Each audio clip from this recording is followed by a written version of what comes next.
నమస్తే, welcome to Janabheri news. ముందుగా headlines. Modi అధ్యక్షతన నేడు భద్రతా వ్యవహారాల కేబినెట్ కమిటీ మీటింగ్. వేగంగా మారుతున్న దేశంలో పరిస్థితులు.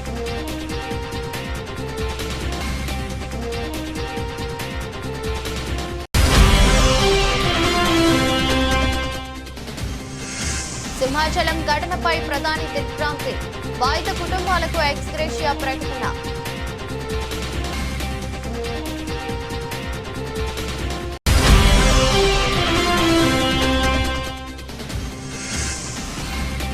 ఢిల్లీలో 2,000 కోట్ల స్కామ్. సిసోడియా జైన్లపై మరో కేసు.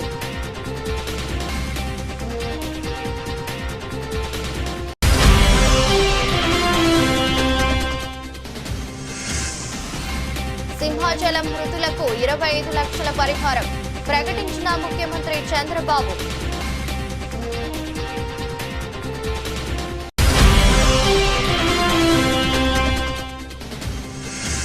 అక్షయ తృతీయ వేళ భారీగా పెరిగిన బంగారం ధర. మళ్లీ 99,000 మార్కు దాటేసిన పసిడి.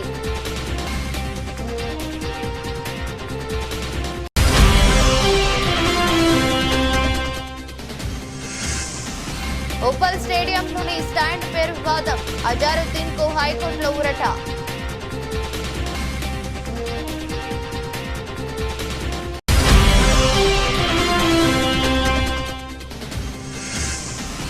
నాని హిట్ 3 సినిమా టికెట్ ధరల పెంపు. ఏపీ ప్రభుత్వం గ్రీన్ సిగ్నల్.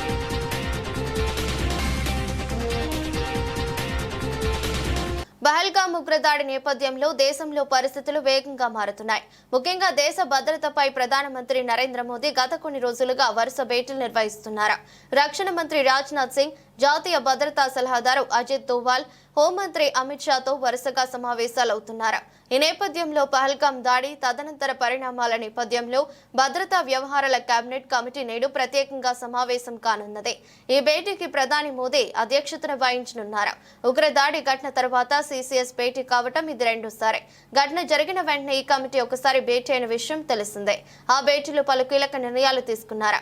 సింధు జలాల ఒప్పందం నిలిపివేత, దౌత్య సంబంధాల తగ్గింపు, అటారీ సరిహద్దు మూసివేత, పాక్ జాతీయుల వీసా రద్దు తదితర నిర్ణయాలు తీసుకుంది. తాజా భేటీలో మరిన్ని కీలక నిర్ణయాలు తీసుకునే అవకాశం ఉంది.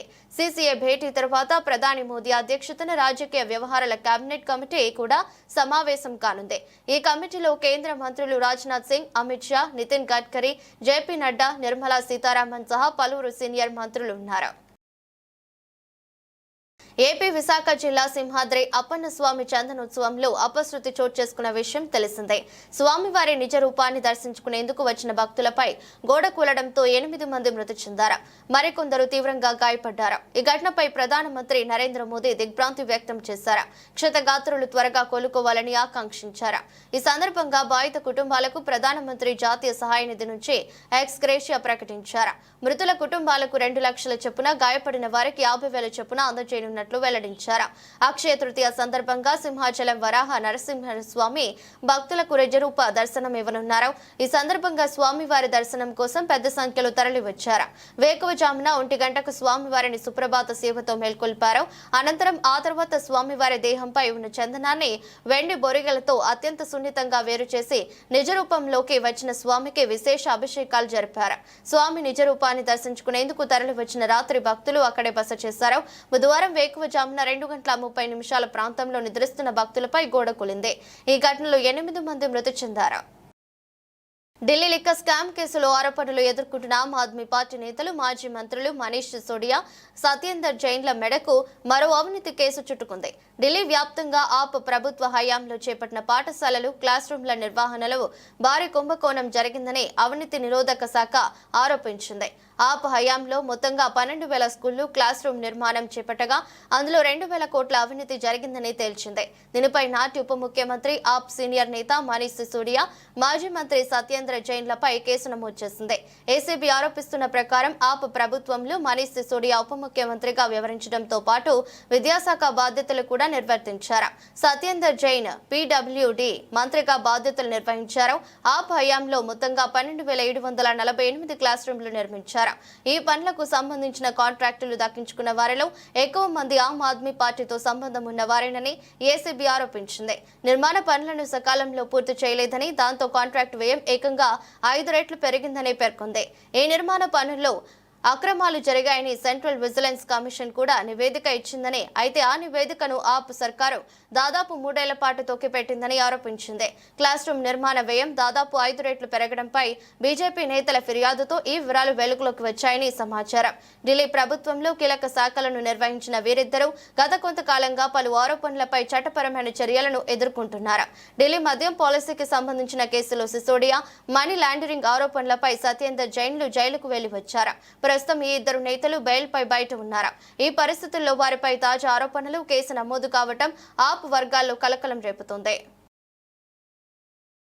సింహాచలం శ్రీ వరాహ లక్ష్మీ నరసింహస్వామి ఆలయంలో 300 రూపాయల టికెట్ కౌంటర్ వద్ద గోడకూలి మృతి చెందిన వారి కుటుంబాలకు రాష్ట్ర ప్రభుత్వం 25 లక్షల పరిహారం ప్రకటించింది. గాయపడిన వారికి 3 లక్షలు చొప్పున అందించనున్నట్లు తెలిపింది. గోడకూలి 8 మంది భక్తులు మృతి చెందడంపై తీవ్ర దిగ్భ్రాంతి వ్యక్తం చేసిన ముఖ్యమంత్రి, మంత్రులు ఉన్నతాధికారులతో టెలికాన్ఫరెన్స్ నిర్వహించారు. ఈ సందర్భంగా పరిహారం అందజేయాలని ఆదేశించారు. అలాగే బాధిత కుటుంబ సభ్యులకు దేవాదాయ శాఖ పరిధిలోని ఆలయాల్లో అవుట్సోర్సింగ్ విధానంలో ఉద్యోగం కల్పించాలని సూచించారు. టెలికాన్ఫరెన్స్ లో మంత్రులు అనిత, డోలా బాల వీరాంజనేయ స్వామి, అనగాని సత్యప్రసాద్, ఎంపీ భరత్, సింహాచల దేవస్థాన అనువంశిక ధర్మకర్త అశోక్ గజపతిరాజు పాల్గొన్నారు. ప్రమాదం జరిగిన తీరు, క్షతగాత్రులకు అందుతున్న వైద్య సహాయంపై వివరాలు అడిగి తెలుసుకున్నారు. చంద్రబాబు ఘటనపై 3 సభ్యుల కమిటీతో విచారణ ఆదేశించారు. ఏపీ కాంగ్రెస్ చీఫ్ వైఎస్ షర్మిలను పోలీసులు గృహ నిర్బంధం చేశారు. విజయవాడలోని ఆమె నివాసం నుంచి బయటకు వెళ్లకుండా ఆమెను అడ్డుకున్నారు. దీంతో ఆమె ఇంటి వద్ద ఉద్రిక్తత పరిస్థితులు నెలకొన్నాయి. పూర్తి వివరాలకు వెళితే 2015లో ప్రధానమంత్రి నరేంద్ర మోదీ అమరావతి రాజధానికి శంకుస్థాపన చేసిన ప్రాంతమైన ఉద్దండరాయునిపాలెంను సందర్శించాలని షర్మిల నిర్ణయించుకున్నారు. ఈ మేరకు ఆమె పర్యటనకు సిద్ధమవుతుండగా పోలీసులు రంగప్రవేశం చేశారు. షర్మిల పర్యటనకు అనుమతి లేదని వారు స్పష్టం చేశారు. షర్మిల ఇంటి నుంచి బయటకు వెళ్లే మార్గంలో బారికేడ్లను ఏర్పాటు చేసి పర్యటనను అడ్డుకున్నారు. ఈ క్రమంలో పోలీసులతో ఆమె వాగ్వాదానికి దిగారు. పోలీసుల తీరుపై తీవ్ర ఆగ్రహం వ్యక్తం చేశారు. తాను ఖచ్చితంగా ఉద్దండరాయునిపాలెం వెళ్లి తీరుతానని, తనను అడ్డుకునే హక్కు పోలీసులకు లేదని చెప్పారు. అయినప్పటికీ పోలీసులు ఆమెను బయటకు వెళ్లేందుకు అనుమతించలేదు. ప్రస్తుతం ఆమె నివాసం వద్ద హైటెన్షన్ వాతావరణం నెలకొంది. షర్మిల ఇంటి వద్ద ప్రస్తుతం పోలీసుల బందోబస్తు కొనసాగుతోంది.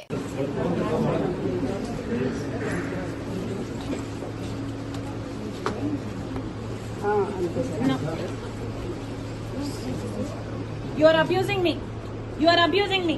You don't have the right. నా మీద చేసే హక్కు కూడా మీకు లేదు. చేయండి. ఫస్ట్ చేయండి. చేయండి. చేయండి. నా మీద చేతులేసే హక్కు మీకు లేదు. చేయండి. Move. I can't breathe. Move. Move. Give me space. I can't breathe. You are suffocating me. Move. నా మీద చేసే హక్కు మీకు లేదు. చంద్రబాబు గారు, this is not right. This is not right.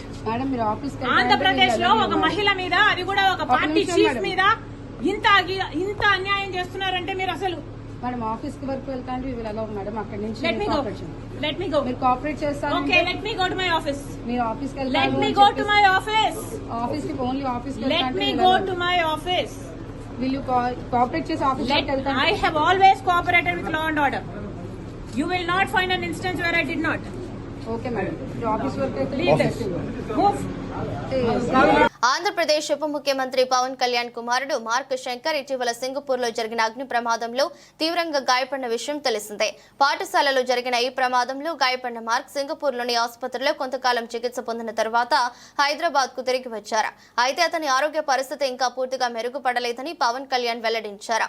పాల్గా ముగ్గురదాడి ఘటనలో చనిపోయిన మృతులకు నివాళులర్పించే కార్యక్రమంలో భాగంగా మంగళగిరిలో జరిగిన సమావేశంలో పవన్ కళ్యాణ్ మాట్లాడుతూ తన కుమారుడు మార్క్ ఆరోగ్య పరిస్థితి గురించి వివరించారు.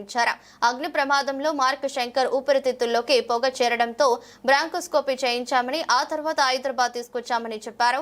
అయితే మార్క్ సురక్షితంగా ఇంటికి చేరినప్పటికీ ఆ ప్రమాదం తాలూకు భయం ఇంకా అతన్ని వెంటాడుతుందని, రాత్రులు నిద్రలో భయపడుతూ లేస్తున్నాడని పవన్ తెలిపారు. మార్క్ కి బిల్డింగ్ నుంచి కింద పడినట్లు కలలు వస్తున్నాయని చెబుతున్నాడని, ఈ భయాన్ని తగ్గించడానికి ప్రస్తుతం సైకియాట్రిస్ట్ చికిత్స అందిస్తున్నామని పవన్ కళ్యాణ్ వెల్లడించారు. మహబూబ్ జిల్లా తొర్రూరు పట్టణ కేంద్రంలోని స్థానిక పెద్ద చెరువు వద్ద 3,50,00,000 వ్యయంతో మినీ ట్యాంక్ బండ్ నిర్మాణం కోసం స్థానిక ఎమ్మెల్యే యశస్విని రెడ్డి కొబ్బరికాయ కొట్టి శంకుస్థాపన పనులను ప్రారంభించారు. ఈ సందర్భంగా ఎమ్మెల్యే మాట్లాడుతూ అసెంబ్లీ ఎన్నికల ముందు ఇచ్చిన హామీల మేరకు ట్యాంక్ బండ్ నిర్మాణం కోసం ముఖ్యమంత్రి రేవంత్ రెడ్డితో మాట్లాడి ట్యాంక్ బండ్ పనులను ప్రారంభించడం జరిగిందని తెలిపారు. గత మాజీ మంత్రి ఎర్రబెల్లి దయాకర్ రావు ప్రజలకు కొబ్బరికాయలు కొట్టి శిలాఫలకాలు వేసి నేను పనులు చేస్తున్నానని గొప్పలు చెప్పుకోవటం వరకే జరిగిందని, కానీ నేడు ఇచ్చిన హామీ మేరకు తొర్రూరు మున్సిపల్ పట్టణాన్ని అభివృద్ధి చేసి చూపెడతానని, ఇది ఉదాహరణ మాత్రమే అని పేర్కొంటూ మాది చేతుల ప్రభుత్వం అని, మాటల ప్రభుత్వం కాదని ఇది తెలుసుకుని మాజీ మంత్రి దిగజారుడు మాటలు మాట్లాడటం మర్చిపోవాలని హెచ్చరించారు. కార్యక్రమంలో కాంగ్రెస్ పార్టీ సీనియర్ నాయకులు, కార్యకర్తలు పాల్గొన్నారు. ట్యాంక్ బండ్ పనులు ప్రారంభించడానికి అంటే ఫస్ట్ జంగిల్ క్లియరెన్స్ తోటి మొదలు పెట్టుకొని ఈరోజు స్టార్ట్ చేస్తున్నాము. అతి వేగంగా ఇవి ఫౌండేషన్ కూడా ఒక వారం లోపల వేస్తాం తప్పనిసరిగా. వేసి పనులు ఎట్లా అంటే పనులు తప్పకుండా ఉరుకులు పడే విధంగా చేస్తాం, ఎక్కడ కూడా ఆలస్యం కాకుండా. ఇది మరి 8-9 ఇయర్స్ అయినా కానీ ఇది ఇట్లనే ఉంది. మాటలు చెప్పుడే కానీ దానిపైన వేరే వాటిపైన ఉన్న శ్రద్ధ దీనిపైన ఉండుంటే బాగుండేది గతంలో ఉన్న వాళ్ళకి. నేను తప్పనిసరిగా ఇది మా మేనిఫెస్టోలో పెట్టిన విధంగా దీనికి పనులు చేపిస్తాము. తొర్రూరు మినీ ట్యాంక్ బండ్ అనేది నా హయాంలో ఖచ్చితంగా పూర్తి చేసి చూపిస్తా అని చెప్తున్నా. ఇది ఎంత చిక్కుముడిగా పెట్టినారంటే అప్పుడు ఇది ఒక కొలిక్కి రావడానికే ఇన్ని రోజులు పట్టింది. 2 డిపార్ట్మెంట్ల మధ్యలో ఇది ఉంది. ఈ తొర్రూరు మినీ ట్యాంక్ బండ్ అనేది ఇరిగేషన్, మున్సిపల్ ఈ 2 డిపార్ట్మెంట్ల మధ్యలో ఉంది. ఎవరైతే ఇంతకుముందున్న కాంట్రాక్టర్ ఉన్నారో చేయనని వారు వెళ్ళిపోయినారు కూడా. మిగతా వర్క్ ఏదైతే ఉందో అది పిల్లర్లు ఇక్కడ మీరు చూసే ఉంటారు. ఆ పిల్లర్లు వేసి కూడా ఎన్ని ఇయర్స్ అవుతుందో అందరికీ మీకు బాగా తెలిసిన విషయమే. అది ఇప్పుడు ఆ పిల్లర్స్ అయినా లేకపోతే మినీ ట్యాంక్ బండ్ ఇది బ్యూటిఫికేషన్ అయినా ఏదైనా కానీ తొర్రూరు మినీ ట్యాంక్ బండ్ని హైదరాబాదు ట్యాంక్ బండ్ తోటి పోటీ పడే విధంగా చేద్దాం, అంతే కదా. మరి తొర్రూరు అంటే ఏదో ఊర్లో చేసినాం అన్నట్టు కాదు, హైదరాబాద్ తోటి పోటీ పడే విధంగా తప్పనిసరిగా మన మినీ ట్యాంక్ బండ్ని పూర్తి చేపిస్తాను మీ అందరికీ మాటిస్తున్నా. ఇదే కాదు, తొర్రూరులో ఇంకా ఒకటి ఉంది, ముఖ్యమైన అది చేయాల్సింది ఒకటి ఉంది. అది కూడా ఖచ్చితంగా అవుతుంది. దాని ప్రయత్నం నేను గెలిచిన 2 నెలల నుంచే మొదలుపెట్టినా. అదేందన్నది అది అయినాకనే చెప్తా. ఇది కూడా మీకు ఎవరికైనా ముందు చెప్పినా, ఎవరు క్వశ్చన్ చేసినా నేను చెప్పలేదు. ఎందుకంటే మాటలు కాదు పని చేసి చూపించాలి అని అప్పటిదాకా సమాధానం చెప్పలేము. అన్న ఒక రోజు చెప్పిన అంతా అయిపోయింది అనుకున్నప్పుడే చెప్తాను నేను ఏదైనా. అది చెప్పాం, అది కూడా అయినాక చెప్తాను. అది అయినాక చెప్తా. ఈ తొర్రూరు 100 బెడెడ్ హాస్పిటల్ కూడా అతి త్వరలో పనులు ప్రారంభమవుతాయి. తొర్రూరులో మా హయాంలో తొర్రూరులో ఖచ్చితంగా ఎన్నడూ లేని విధంగా డెవలప్మెంట్ చేసి చూపిస్తా అని మీ అందరికీ కూడా తొర్రూరు ప్రజలకి మాటిస్తాను. భూభారతి చట్టంపై ప్రజలకు అవగాహన కల్పించేందుకు సీసీకుంట మండలంలోని అమ్మాపూర్ గ్రామ శివారులో కురుమూర్తి దేవస్థానం వద్ద బుధవారం నిర్వహించే భూభారతి ఆర్ఓఆర్ చట్టం అవగాహన సదస్సుకు హాజరవుతున్న రెవెన్యూ, సమాచార, పౌర సంబంధాల, గృహ నిర్మాణ శాఖ మంత్రి పొంగులేటి శ్రీనివాసరెడ్డి ముఖ్య అతిథిగా హాజరవుతున్నందున కురుమూర్తి దేవస్థానం వద్ద భూభారతి అవగాహన సదస్సు నిర్వహణ ఏర్పాట్లను జిల్లా కలెక్టర్ విజయేంద్ర భోయ్, దేవరకద్ర నియోజకవర్గ శాసనసభ్యులు జి మధుసూదన్ రెడ్డితో కలిసి పర్యవేక్షించారు. కురుమూర్తి దేవస్థానం వద్ద నిర్వహించే భూభారతి అవగాహన సదస్సుకు అన్ని ఏర్పాట్లు పూర్తి చేయాలని అధికారులకు సూచించారు. భూభారతి అవగాహన సదస్సుకు స్టేజీ, సీటింగ్, సౌండ్ సిస్టమ్, పారిశుద్ధ్యం ఏర్పాట్లపై కలెక్టర్ అధికారులతో చర్చించి సూచనలు చేశారు. హెలిప్యాడ్ ను పరిశీలించారు. దేశంలో బ్రోకర్లకు లంచం ఇచ్చి ప్రైవేటు సంస్థల దగ్గర అప్పు తెచ్చిన ఏకైక దౌర్భాగ్య ప్రభుత్వం మీదే. మేము మీలాగా సిగ్గు లేకుండా బ్రోకర్లను పెట్టుకుని కమిషన్లు ఇచ్చి 10,000 కోట్లు అప్పు తీసుకోలేదు. మేము బీఎఫ్సీ, ఆర్ఏసీ వద్ద అప్పు తీసుకున్నామని, అవి కేంద్ర ప్రభుత్వ సంస్థలు. మా ప్రాజెక్టులో తప్పులు ఉంటే కేంద్ర ప్రభుత్వం అప్పు ఎందుకు ఇస్తుందని మాజీ మంత్రి ఎమ్మెల్యే హరీష్ రావు అన్నారు. ఆర్ఈసీ దగ్గర అప్పు తెచ్చిండ్రు అని మాట్లాడిండ్రు. అయ్యా, మీలాగా బ్రోకర్లను పెట్టుకొని 170 కోట్ల బ్రోకర్ కమిషన్లు ఇచ్చి మేము అప్పులు లేలే. నువ్వేం చేసినావు? నువ్వు హెచ్సియు యూనివర్సిటీ భూములు కుదబెట్టి బ్రోకర్కు 170 కోట్లు చెల్లించి 10,000 కోట్లు నువ్వు అప్పు తెచ్చినావు కదా మిస్టర్ ఉత్తమ్ కుమార్ రెడ్డి.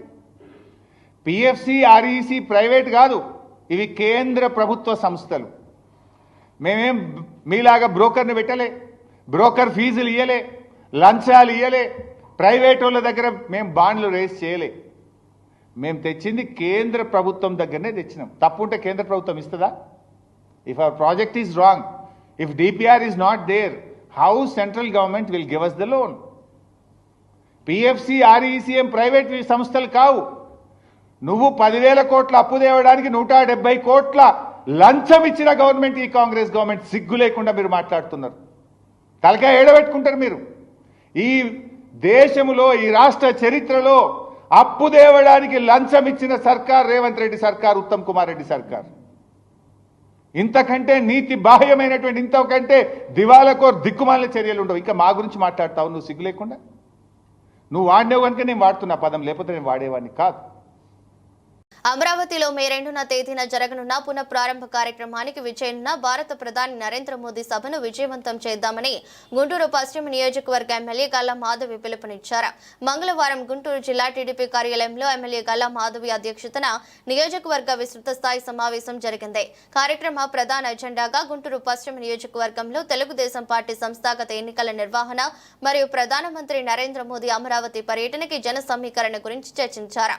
అదేవిధంగా యువగలం పాదయాత్రలో ఆంధ్రప్రదేశ్ యువతకు ఎన్నికల్లో ఇచ్చిన మాటకు కట్టుబడి మెగా డిఎస్సికి నోటిఫికేషన్ ఇచ్చిన ఇన్ఫర్మేషన్ టెక్నాలజీ మరియు మానవ వనరుల శాఖ మంత్రి నారా లోకేష్ కి ధన్యవాదాలు మరియు తెలుగుదేశం పార్టీలో కష్టపడిన నేతలకు న్యాయం చేసేలా కోవెలమూడి రవీంద్రకి మేయర్ పదవి కేటాయించిన ముఖ్యమంత్రి నారా చంద్రబాబు నాయుడుకి ధన్యవాదాలు తెలిపి తీర్మానాలు చెప్పారు. 2వ తారీఖున జరగబోతున్న మోడీ గారి మనకి మన ఆంధ్ర రాష్ట్రానికి వస్తున్నారు. మన అమరావతి రాజధాని శంకుస్థాపన పునర్నిర్మాణం కోసం చేసుకోబోయే శంకుస్థాపనలో పాల్గొంటూ ఉన్నారు. రెండవది మరి మనకి కూటమి ప్రభుత్వం ఏర్పడి 9 నెలలు అవుతుంది. కొత్త కమిటీలు ఫామ్ చేసుకోవాలి. ఇప్పటికే మనకి టైం పీరియడ్ అనేది ఇచ్చారు. ఇందాక కనకాచారి గారు చెప్పారు. ఈ 15వ తారీఖు కల్లా కూడా ఈ యొక్క కమిటీలన్నీ కూడా పూర్తి చేసుకోవాల్సిన అవసరం ఉంటుంది. సో ఈ 2 అంశాలు మనకి ఇక్కడ మన ఎజెండా. అంతకంటే ముందుగా ఈరోజు మన నగర అభివృద్ధి కోసం ఒక చక్కటి నిర్ణయం తీసుకున్నాం. ఒక ప్రతిష్టాత్మకమైన విజయాన్ని సొంతం చేసుకున్నాం. మన నాయకుడిని మన నగరాభివృద్ధి కోసం అందరం కూడా కలిసికట్టుగా ఎన్నుకొని కోవెలమూడి రవీంద్ర గారిని చాలా అద్భుతంగా గెలిపించారు. ఈరోజు మేయర్ పీఠం మీద ఒక మంచి సమర్థవంతుడైన నాయకుడిని మనం కూర్చోబెట్టాం. ఆయనకి ప్రత్యేకమైన శుభాకాంక్షలు. అదేవిధంగా సహకరించిన ప్రతి ఒక్కరికి కూడా పేరు పేరున కృతజ్ఞతలు. మరో రెండో విషయం, మరి మనకి యువగలంలో లోకేష్ గారు ఏదైతే మనకి ప్రామిస్ చేశారో, మన పిల్లలకి ఉద్యోగాల కోసం ఏ డిఎస్సి అయితే మనకి ప్రామిస్ చేశారో దానికి నోటిఫికేషన్ జారీ చేయడం, మన పిల్లలు ఇప్పటికే వాటిల్లో ప్రిపరేషన్ కి మునిగిపోవడం చాలా సంతోషం. ఈ 2 అంశాలు ఈరోజు తీర్మానాలుగా మనం చెప్పుకున్నాం. అయితే అజెండాలోకి వస్తే ఫస్ట్ రేపు జరగబోయే సభ గురించి మనం మాట్లాడుకోవాలి. మరి కళల రాజధాని అమరావతి 5 సంవత్సరాల నుంచి గత ప్రభుత్వం ఈ రాజధాని పేరుతో ఏం చేస్తుందో మనందరికీ తెలుసు. రాజధాని లేని రాష్ట్రంగా మనల్ని ఉంచోబెట్టి యావత్ ప్రపంచం కూడా అవహేళన చేసే విధంగా మన గత ప్రభుత్వం మన ఆంధ్రుల్ని అవమానించింది. ఇలాంటి క్రమంలో ఈ రోజు మళ్ళీ చంద్రబాబు నాయుడు గారి కళల మేరకు ప్రపంచంలోనే ధీటుగా ఒక రాజధాని తయారు చేయాలి అనే ఒక ఆకాంక్షతో మన నాయకులు ఉన్నప్పుడు దానికి సహకరించాల్సిన బాధ్యత మనలో ఉంది. మరి మనకి కేంద్ర ప్రభుత్వం నుంచి అత్యధిక నిధులు ఈ ఆంధ్ర రాష్ట్ర అమరావతి కోసం. సంగారెడ్డి జిల్లా రామచంద్రాపురం మండలం వెలిమల 129 సర్వే నెంబర్లోనే తమ భూమిని ఇతరులకు చేసిన రిజిస్ట్రేషన్ రద్దు చేయాలని తహసీల్దార్ కార్యాలయానికి బాధితులు వచ్చి ఏకరువు పెట్టించుకున్నారు. బాధితులు శ్రీనివాస్ రాజేందర్ మాట్లాడుతూ పూర్వీకుల ద్వారా ఉన్న 17 ఎకరాల భూమిలో 9 ఎకరాలు ఔటర్ రింగ్ రోడ్డు విస్తరణలో పోయిందన్నారు. మిగతా భూమి తమ సోదరుల పేరిట సమానంగా రికార్డు కాకపోవడంతో కోర్టును ఆశ్రయించామన్నారు. గత ఏడాది తమకు చెందిన 2 ఎకరాల 4 గుంటల భూమిని తమకు తెలియకుండానే రెవెన్యూ అధికారులు వేరే వ్యక్తికి రిజిస్ట్రేషన్ చేశారని వాపోయారు. తమ సంతకాలు ఆర్ఐ ఫోర్జరీ చేసి తప్పుదో పట్టించారన్నారు. న్యాయం కోసం 8 నెలలుగా ఎంఆర్ఓ కార్యాలయానికి వస్తే సదరు వ్యక్తితో సెటిల్మెంట్ చేసుకోవాలని తహసీల్దార్ చెప్పడం ఎంతవరకు సమంజసమని ప్రశ్నిస్తున్నారు. కోట్ల విలువ గల తమ భూమిని సమాన హక్కులు కల్పిస్తూ 33 గుంటల చొప్పున 3 భాగాలుగా రికార్డులు సరిచేసి సంబంధిత అధికారులు రిజిస్ట్రేషన్ చేయించాలని, లేని పక్షంలో మాకు ఆత్మహత్య శరణ్యమని ఆవేదన చెందుతున్నారు. ఇదిలా ఉంటే ఆ భూమి రిజిస్ట్రేషన్ కోసం స్లాట్ బుక్ అయింది. రిజిస్ట్రేషన్ చేశామని తహసీల్దార్ సంగ్రామ్ రెడ్డి చెబుతున్నారు. ఆ ల్యాండ్ పై ఎలాంటి కోర్టు కేసులు గానీ అబ్జెక్షన్స్ లేకపోవడంతో చేయాల్సి వచ్చిందన్నారు. బాధితుల ఫిర్యాదు మేరకు భూమిని పీఓబీలో పెట్టామని కలెక్టర్, ఆర్డీఓ, సీసీఎల్ఏ రిజిస్ట్రేషన్ కార్యాలయాలకు లెటర్ రాశామన్నారు. భూభారతి కొత్త ఆర్ఓఆర్ చట్టం ఓపెన్ అవగానే సర్వే నెంబర్ 129లో చేసిన రిజిస్ట్రేషన్ ను రద్దు చేస్తామని తహసీల్దార్ చెప్పుకొచ్చారు. రామచంద్రపురం మండల్ వెల్మెల గ్రామానికి చెందిన ఇది వివాదం 129 సర్వే నెంబర్. సో ఈ 129 సర్వే నెంబర్ అనేది మాకు తాతల కాలం నుంచే ఇది అందరం మేము సాగు చేసుకుంటున్నాము, అందరం పంటలు దున్నుకుంటున్నాము. సో ఈ విధంగా మేమందరం కలిసి చేసుకుంటూ ఉన్నాం. సో అప్పుడు మాకేందంటే భూమి ఎక్కువ ఉందన్నమాట. మిగులు భూమి ఎక్కువ ఉంది, ఎక్స్టెన్షన్ భూమి ఎక్కువ ఉంది, పట్టకి తక్కువ ఉంది. సో ఇది ఏమైంది, ఆఫ్టర్ 60 years తర్వాత ఈ ఎక్స్టెన్షన్ భూమి అనేది ఏదైతే వచ్చిందో 4 ఎకరాల 38 గుంటలు అనేది మనకి extension additional collector order pass చేశారు. సో మాకు ముందు 7 ఎకరాల 24 గుంటలు ఏదైతే ఉందో ఈ 7 ఎకరాల 24 గుంటలకి పార్టిషన్ అనేది ఈక్వల్గా జరిగింది. ముత్తయ్యకి ముగ్గురు ఎవరైతే ఉన్నారో కొడుకులు, రాజమ్మ, మళ్ళా పెద్ద మల్లయ్య, పెంటమ్మ, వీళ్ళకి ముగ్గురికి ఎకరా 11 ఎకరా 10 చొప్పున వీళ్ళందరికీ ఈక్వల్గా డివైడ్ చేయడం జరిగింది. ఎప్పుడైతే ముందు ఓల్డ్ పట్టా ఉన్నప్పుడు అదే విధంగా ఇప్పుడు 4 ఎకరాల 38 గుంటలు ఏదైతే ఎక్స్టెన్షన్ భూమి వచ్చిందో మా ముత్తయ్య వాటాకి 2 ఎకరాల 19 గుంటలు అనేది మాకు షేర్ డివైడ్ అవుతుంది. సో అదేవిధంగా ముందు పట్టా ఏదైతే ఉందో ఆ ముందు పట్టాని మాకు ఎట్లయితే ఈక్వల్గా డివైడ్ చేసిరో ఇప్పుడు వచ్చిన మిగులు భూమి ఏదైతే ఎక్స్టెన్షన్ ఉందో మనకు సప్లిమెంటరీ సేట్వార్ ప్రకారంగా చెరి 33 గుంటలు ఒకరికి, మాకు రాజమ్మ, పెంటమ్మకి ముగ్గురికి 33 గుంటలు రావాలి. పెద్దమల్లయ్య అనే పర్సన్ కూడా 33 గుంటలు రావాలి. సో ఈ 33 గుంటలు మాకు ఈ డిస్ట్రిబ్యూషన్ సరిగ్గా జరగలేదు. సో మేమేం కోరుతున్నామంటే ఈ తహసీల్దార్కి కానీ కలెక్టర్ గారికి కానీ మాది ఏదైతే భూమి ఉందో మాకు ఈ 2 ఎకరాల 19 గుంటలు ఈ ఈక్వల్ డివైడింగ్ షేర్ 33 గుంటలు మాకు ఈక్వల్ డివైడింగ్ షేర్ మాకు కావాలి. సో మేము ఇప్పటి నుంచే కాదు, మేము 8 నెలల నుంచి కూడా ఇక్కడ తహసీల్దార్ దగ్గరికి వస్తూ ఉన్నాము. కానీ ఎటువంటి మాకు ఈ మూమెంట్ అనేది అసలు జరగడం లేదు. సో ఇప్పుడు మా డిమాండ్ ఏంటంటే మా 33 గుంటలు మాకు చేసి ఇచ్చేయాలి. రాజమ్మకి 33 గుంటలు, పెంటమ్మకి 33 గుంటలు. సో ఈ అడిషనల్ ఏదైతే కలెక్టర్ పాస్ చేసిండో ఈ ఆర్డర్ ప్రకారమే మేము కోరుతున్నాము. యాజ్ పర్ లీగల్గానే మేము కరెక్ట్గా ఉన్నాము. ఇది మా డిమాండ్. అయితే దీనిలో మాకు ఓఆర్ఆర్ రింగ్ రోడ్ సర్వే పోయింది. అయితే రింగ్ రోడ్ 16 ఎకరాల్లో ల్యాండ్ ఇది టీపన్ ప్రకారం. అయితే దీనిలో 9 ఎకరాల 9 గుంటలు ఓఆర్ఆర్ రింగ్ రోడ్ భూమిగా మిగిలిన ఎక్స్టెన్షన్ ల్యాండ్ అది రికార్డుకు కాలేదు. కాకపోతే ఏమైందంటే అది తర్వాత బ్యాలెన్స్ అట్నే ఉంది. మాకు అప్పుడు గవర్నమెంట్ కూడా అప్పుడు వాళ్ళు ఏమన్నారంటే, సరే మీరు గవర్నమెంట్ ఇలా నష్టపోతున్నారు కాబట్టి ఇది మిగిలింది మీరు చేయించుకోండి, మీకు ఇదైనా కనీసం అదే ఉపాధి అవుతుంది అని చెప్పేసి వాళ్ళు చెప్పారు. మాకు అప్పుడు చెప్పారు. కానీ ఏంటంటే మాకు అప్పుడు కొంచెం సమయం అది కాలేదు, మా దాంట్లో కొంతమంది సహకరించలేదు కాబట్టి అది అంతే ఉంది. అయితే ఇప్పుడు వీళ్ళు ఏం చేశారు, దాన్ని అది మాకు తెలియకుండా, మిగతా వాళ్ళకి తెలియకుండా అది వీళ్ళు రికార్డ్ చేయించేసి అది అవతల పర్సన్ మా దానిలో ఒక సింగిల్ పర్సన్ మీరు చేయించేసి ఇంకో పర్సన్కి రిజిస్ట్రేషన్ చేయించేసి ఇదే మాధవరపు రామారావు. ఆల్రెడీ మేము గవర్నమెంట్కి ఇల్లు 9 ఎకరాల ఇల్లు ఆల్రెడీ గవర్నమెంట్ ఓఆర్ఆర్ పోయింది, ఇలా నష్టపోయినాం. సరే ఉన్న 30 గుంటలన్నా మాకు ఇదన్నా ఉపాధి అవుతుంది అని చెప్పేసి మేము దీని మీద ఆధారపడదామంటే ఇది కూడా మాకు తెలియకుండా ఈ ల్యాండ్ అవతల పర్సన్ చేసేసింది మా ఎంఆర్ఓ, మన వీఆర్ఐ తహసీల్దార్ ఆర్ఐ శ్రీకాంత్ సార్. మొత్తం మేము అడిగితే ఏమంటారు, మేము అడుగుదామంటే నేను ఈ రోజు చేస్తాం, రేపు చేస్తాం, సెటిల్మెంట్ పోండి, మీకు డబ్బులు కావాలా, ఎంఆర్ఓ సెటిల్మెంట్కి పంపిస్తున్నారు. వాళ్ళు వెళ్ళండి, మీరు ఏదైనా మాట్లాడు, ల్యాండ్ కొన్న అతని దగ్గరికి వెళ్ళి మధ్యలో మీడియా కొంతమంది ఉన్నారు, అది సారే పంపిస్తున్నారు. ఇప్పుడు ఈ తప్పిదం ఎవరిది అంటారు, ఎంఆర్ఓ వాళ్ళది అంటారు? ఎంఆర్ఓదే. ఎంఆర్ఓ ఆల్రెడీ ఒప్పుకుంటున్నాడు, నేను చేపిస్తాను, మీకు ఎందుకు మీరు కోర్టుకి వెళ్ళకండి, కేసుకి వెళ్ళకండి, నేను చేపిస్తాను హామీ ఇస్తున్నాడు. హామీ తప్పలేదు అంటున్నారు. నా హామీ నా దగ్గర ప్రూఫ్లు ఉన్నాయి, రికార్డు ఉన్నాయి, ప్రూఫ్లు ఉన్నాయి. 8 నెలల నుంచి మీ తప్పు లేనప్పుడు మళ్ళీ 4 సార్లు ఎందుకు సెటిల్మెంట్కి పంపించినావు? నువ్వు పంపించిన వాళ్ళే ఉన్నారు. ఇప్పుడు ప్రూఫ్ నేను ఇప్పిస్తాను ఇక్కడ మీ ఆఫీస్లోనే. 8 నెలల ఎవిడెన్స్ ఇప్పుడు నా దగ్గర ఉంది, నీ దగ్గర నీతో అక్షయ తృతీయ వేళ బంగారం ధరలు భారీగా పెరిగాయి. దేశ రాజధాని ఢిల్లీలో నిన్న 10 గ్రాముల స్వచ్ఛమైన బంగారం ధరపై 1050 పెరిగి 99,450కి చేరుకుంది. 99.9 స్వచ్ఛత కలిగిన మేలిమి బంగారం ధరపై సోమవారం 1000 తగ్గి 98,400కు పడిపోయింది. అయితే అక్షయ తృతీయకు ఒక్క రోజు ముందు మళ్లీ పూర్వస్థితికి చేరుకుంది. 99.5 స్వచ్ఛత కలిగిన బంగారంపై ఏకంగా 1100 పెరిగింది.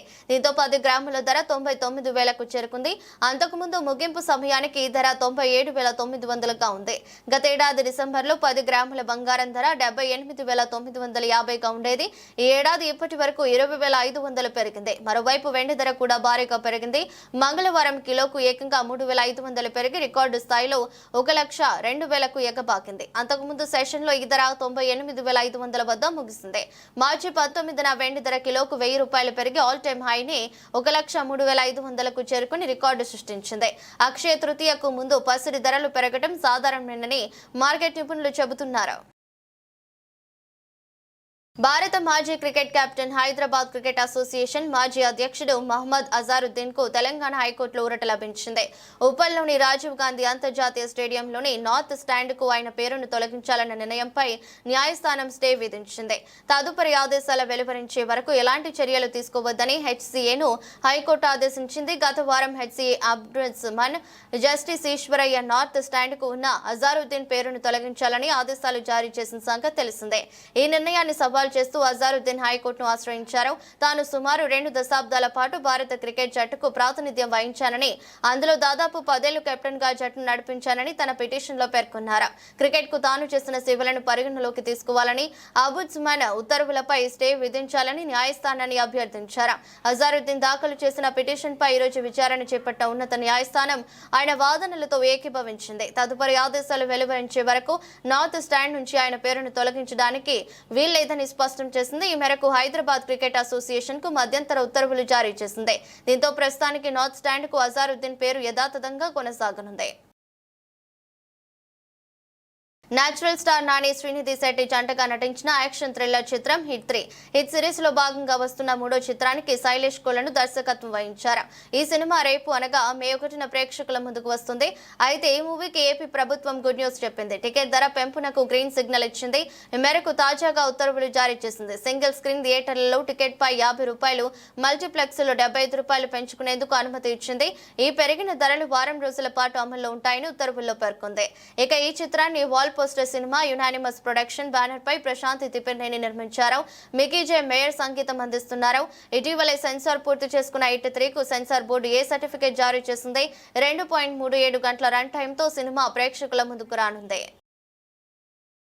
వార్తలు ముగించే ముందు మరోసారి హెడ్లైన్స్. మోదీ అధ్యక్షతన నేడు భద్రతా వ్యవహారాల కేబినెట్ కమిటీ మీటింగ్. వేగంగా మారుతున్న దేశంలో పరిస్థితులు.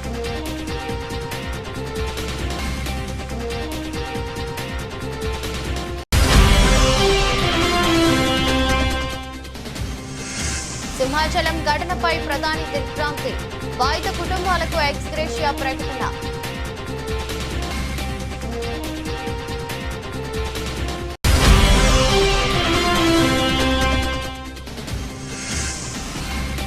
ఢిల్లీలో 2,000 కోట్ల స్కామ్.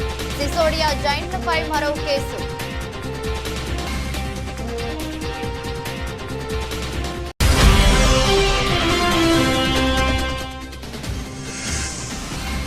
సింహాచలం మృతులకు 25 లక్షల పరిహారం ప్రకటించిన ముఖ్యమంత్రి చంద్రబాబు.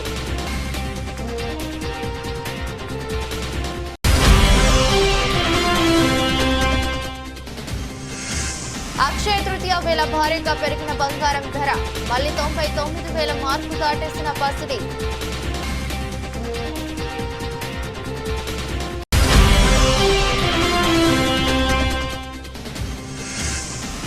ఉప్పల్ స్టేడియంలోని స్టాండ్ పేరు వివాదం. అజారుద్దీన్ కు హైకోర్టులో ఊరట.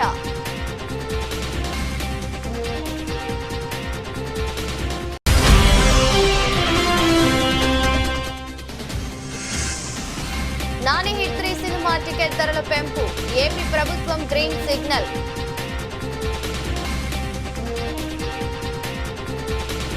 ఇది రెస్ట్ బులెటిన్. మరో బులెటిన్లో మళ్ళీ కలుద్దాం. అంతవరకు సెలవు. నమస్కారం.